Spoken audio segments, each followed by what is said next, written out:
Hello everyone, this is your host, Nathan Tarantla, on another fine, swampy Florida evening. I just returned from a little swamp walk. There's been some very interesting developments at the construction site of the illicit meth lab. It appears to me that one of two things has happened. Either somebody else has noticed the construction site and doesn't like it, or representatives from the skunk ape colony have returned. I found the little construction site in disarray. Lumber and building materials were strewn all about. There was a hideous smell. Somebody even tore the door off the little building they were making. It had to be a very powerful individual to pull that door off the hinges and then fling it about 20 yards into the mud and weeds. I think I'll give that site a few more days until I go back again. Kind of reminds me of a little story I tentatively call Werewolf versus the White Nationalists.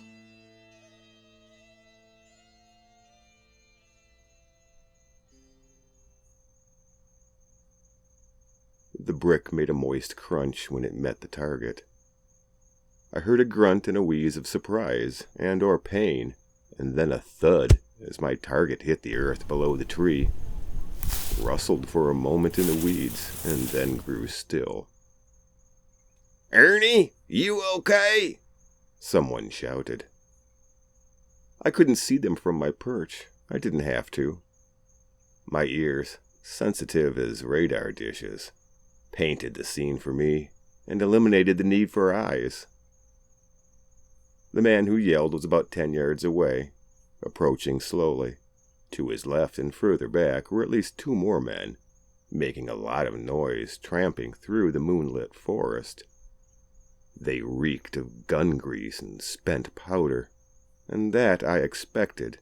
Their body odor, however, was far more objectionable. Don't these people bathe, I wondered? Now, before you think I'm some kind of psychotic or sociopath out having a good time, let me tell you a little story. I was 16 years old when my life ended. It was the 20th of April, 2011. A wonderful day, or so it began.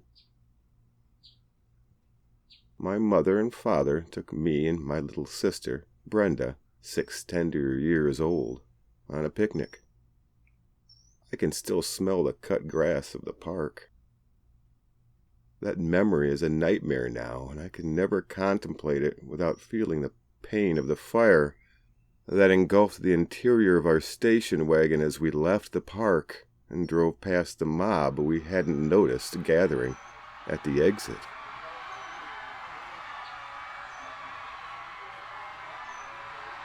I had my nose buried in a paperback book, Ripley's Believe It or Not. I remember the car suddenly accelerating, people shouting terrible things at the top of their lungs. I looked up just as my mother screamed. There was a whoosh, and I don't remember anything after that.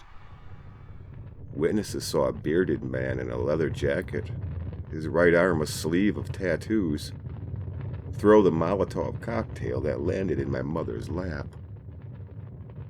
I was told I tried to pull my little sister out of the fire, but was restrained by the crowd who had gathered.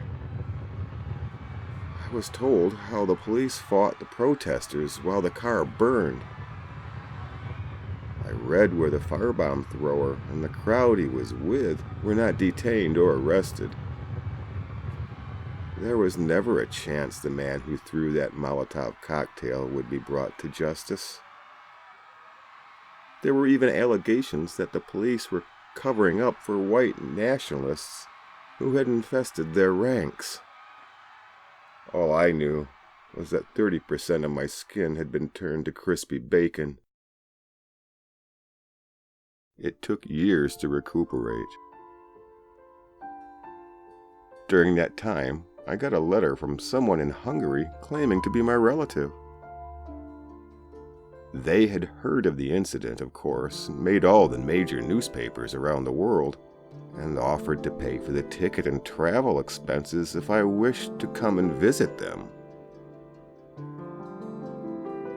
I thought about it for a while. I had no other relatives that I knew of. Why would someone just foot the bill for some kind of trip like that? Visions of the movie Hostel floated in my head.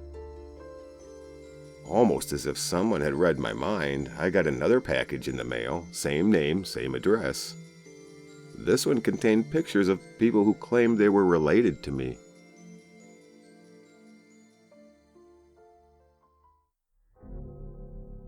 A lawyer from the hospital met me, and we discussed remuneration for my treatment. It was a sick joke. They had already taken my family home and property my parents had bought years ago as partial payment.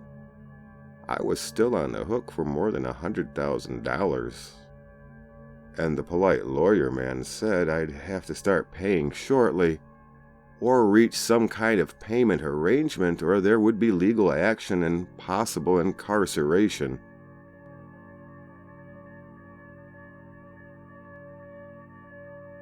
I had been waiting for his visit. I'd heard from other patients how things go. I had nightmares all the time about the cost of my hospital stay, on top of the nightmares about the day of the attack, which still haunt me. Where was I going to find work? I had limited movement at best in my right arm. Scars disfigured the side of my face. Who was going to hire a freak, I glumly thought. Don't believe that trash about society being merciful, people being kind and just.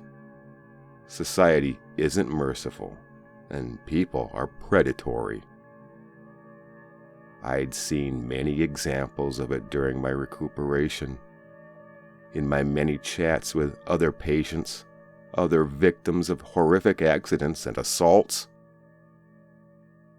Even if I could get a job, what kind of unskilled, low-paid labor would it be at best? The thought of arriving at a workplace or going back to school to study brought tears to my eyes. The pleasant-smelling lawyer smiled as he spoke. But the saccharine-lipped bullshit artist wasn't fooling me, posing with his practiced grin, in a suit that could feed 100 homeless people for a month, manicured hands and precision haircut. The scent of his soap or deodorant was cloying, and I fought the urge to vomit. They, he told me, would give me some time to get on my feet. I didn't have to do anything, not right away, he said. So I didn't. I sat in my hospital bed, thinking. Weeks passed. I got slightly better. I considered taking my life more than once. I don't know why I didn't. Maybe it was the anger. The cable news station covered a white supremacist rally. I watched it on the TV in my room. It played over and over. It was not the rally that had claimed my family, but it looked identical to me. Angry faces screwing themselves into masks of horror as they spewed messages of hate and fear. I couldn't believe my eyes. Look at how many there were. My blood ran cold. Something in me snapped. I had no idea what tomorrow would bring. All I knew is I had to get away from this. What the hell, I figured. I'd go to Hungary, Romania, or wherever the heck these relatives were. Maybe one of them owned a castle, or was a prince with a fat bank account. But from the photos they'd sent, which showed families in rather rustic settings and pastoral scenes that whispered of European peasant poverty, I sort of doubted it. Maybe I'd stay and leave the crushing debt behind, along with the hateful faces I kept seeing in my mind.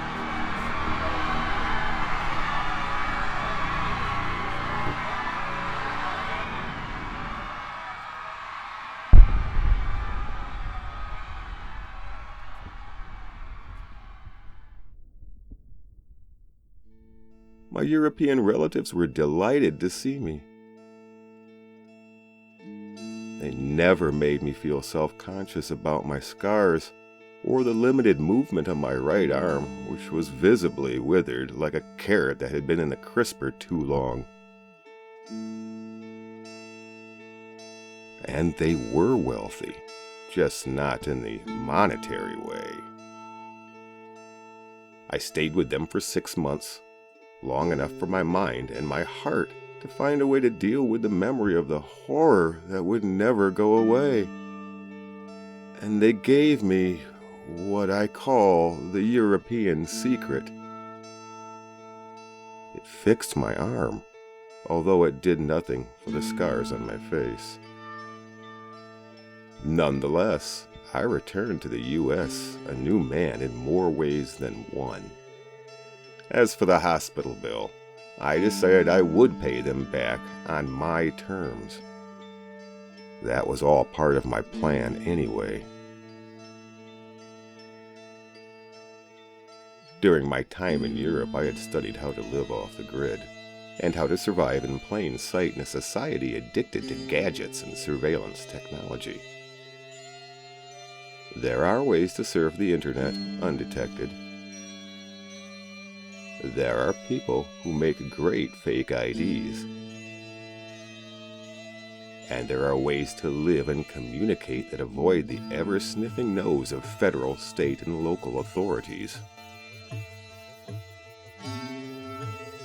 I was new at this, and I made mistakes. The biggest one, however, was unavoidable. I had to use my real name and passport to return to the land of my birth. But after that, I disappeared. I paid for everything with cash, thanks to the generosity of my European friends. And I moved on foot at night, favoring the less inhabited areas of the nation. Thanks to the European secret, I no longer had to sleep as often as I used to, and when I did, 10 or 15 minutes of a nap would last me 24 hours or more. Nonetheless, things got a lot easier after my first target, a meth dealer. I walked out of that stinking den of his, holding a paper bag that contained a little over 50 grand. That was not my goal when I first picked him out. But I wasn't going to argue about it. That money granted me full freedom of movement. My prey is a funny one, in a way. They are quite proud of themselves. They advertise for followers on the internet, Twitter, Facebook, the dark web, Grindr, Snapchat, and on dozens of websites. This makes them easy to find. I'd get a motel room somewhere, give someone a few bucks to point me out to the local dive bars, and I'd start hanging out. I made a point of being sure my targets warranted my attention. A lot of times I'd just find blowhards that merely had contemptible viewpoints. Those people were not on my radar. If I wanted to punish people for thinking differently, I'd get no rest, first of all. And worse, I would be no better than the garbage I was removing from society. I find the ones that think they got away with it. Sadly, I seem to find them at a consistent rate. The worst of the worst who harm and kill, who make society pay for their existence on a regular basis. They damage the innocents. They were the ones that got my attention.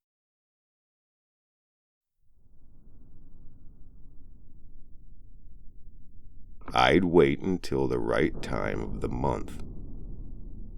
Then I'd pay my target a visit. After the messy part was over, I'd usually find cash and silver and gold sometimes that they'd been hoarding.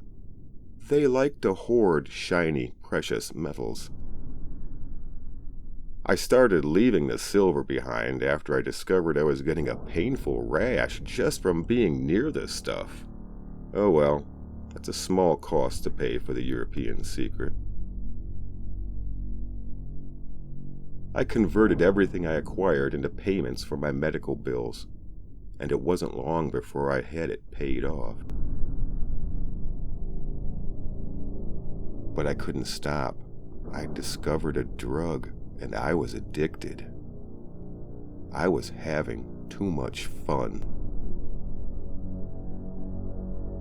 I'd found this group by locating the private shooting range where they congregated on weekends. Hell, it's in public records. The property owner had sued the township to build it. I checked it out last night. Their shooting range was a sandy dugout pit that smelled of spent brass and sulfur.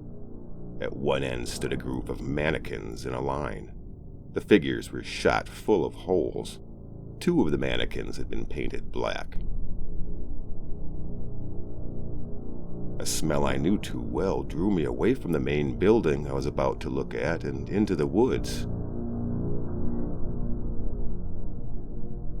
Following a short trail, I came to a 55-gallon drum that was set up on concrete bricks, a burning barrel.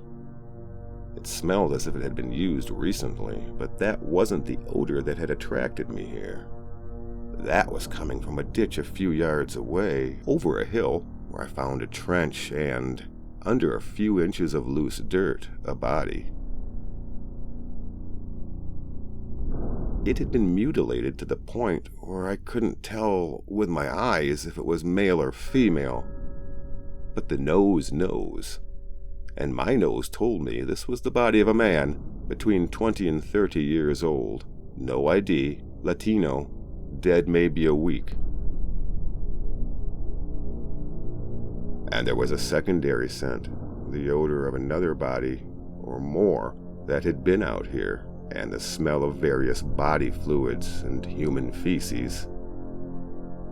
This was a killing field.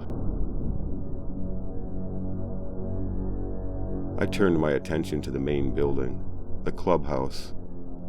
They were doing some renovations. I found a big pile of bricks. I could hear at least one person snoring inside as I stole the bricks, one by one, and carried them into the nearby woods, where I stored them in a tree I had picked for its height and location. A tree that stood by itself, tall and proud, in a weed-infested meadow. I created a crude shelter nearby, made of branches leading into a V formation that looked like somebody might have been using it to sleep.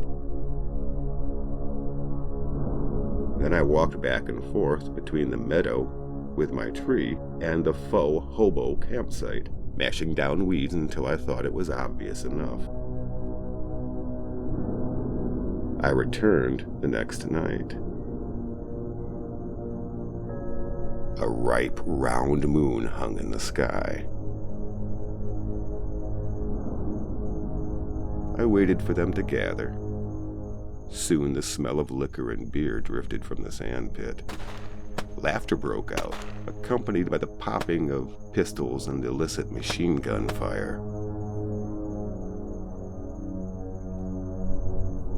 I lobbed a brick from over the hill into the heaviest concentration of voices my furry ears could locate. The effect was immediate and predictable. A second of stunned silence. Then a cry of pain. That was followed immediately by shouting and swearing, and angry, bellicose threats hurled into the pitch-black night. Then a dozen men in various states of inebriation or drug intoxication picked up their weapons and flashlights and charged into the forest, roaring threats and firing at shadows.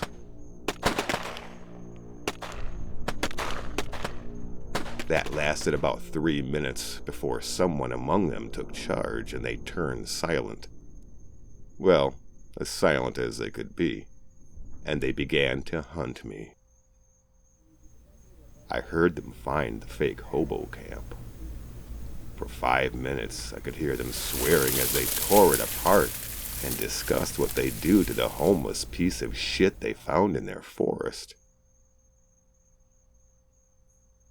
Then someone stumbled onto the trail. He was not the one I'd just dispatched. That one was an outlier who had just stumbled into the meadow. But now they were approaching slowly, in a group, across the weeds.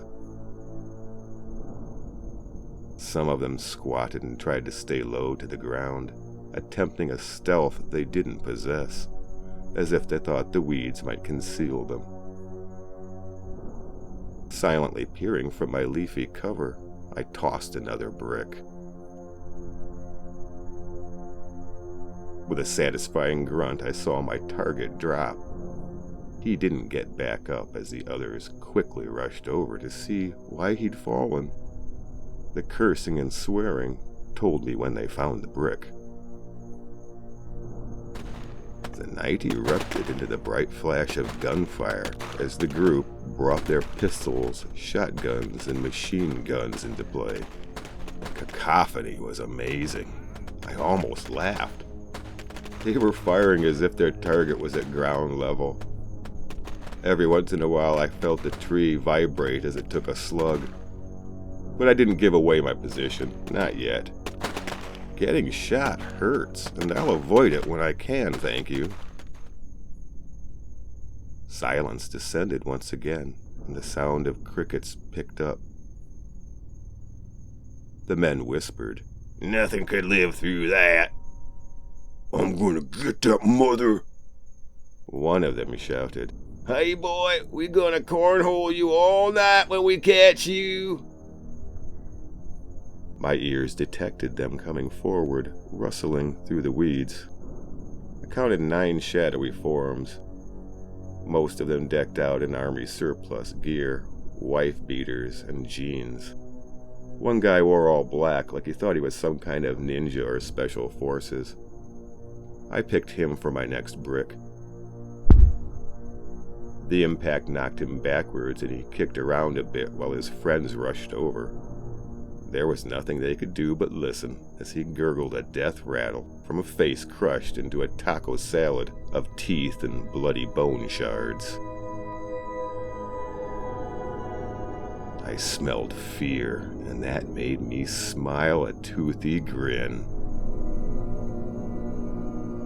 I felt that familiar rush of happiness, doing the only thing that ever made me happy, that could ever make me happy. And I was growing impatient. I breathed a snarl. Suddenly, slugs tore through the leaves around me. 2 hit me before I hurled myself behind the tree trunk. 8 men rushed forward, weapons angled upward, strafing the tree mercilessly. They fired until empty chambers clicked. Then I dropped out of the tree. I'm not sure how good their eyes were in the dark, nowhere near as good as mine. But they did see something looming up from the ground, and probably thought it was a really big man. One of them had a round chambered and put it in my belly. It hurt like hell, and I roared.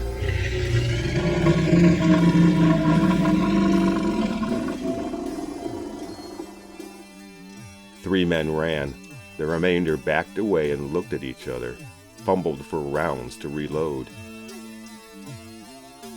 Brick in hand, I crushed one head after another, faster than they could react. That was how they killed rats in Hungary. I followed the others to the clubhouse and pushed in the door. They pleaded and whined and asked God for help. But there was no God for these vermin, and if there was, I was in the mood to kill it with a brick too. In a short time, my handiwork was complete. I picked one that smelled the least nasty, ripped off his legs, washed them in the sink at the clubhouse they used, and ate. I was starving.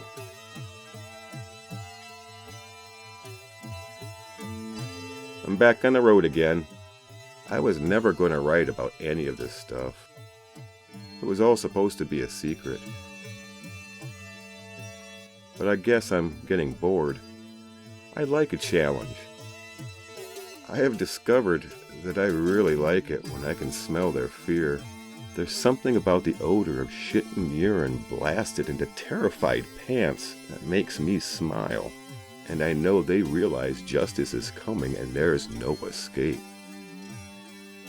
Oh, and I know you're out there. My next target.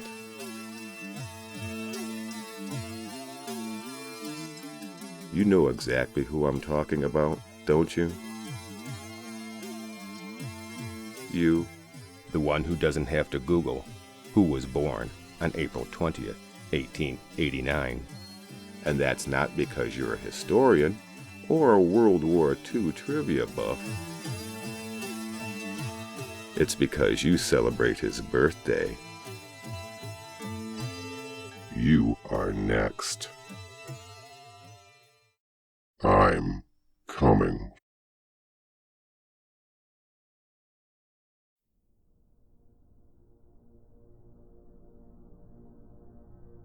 Now I would say that's an appropriate story, considering what I'm dealing with in the swamp.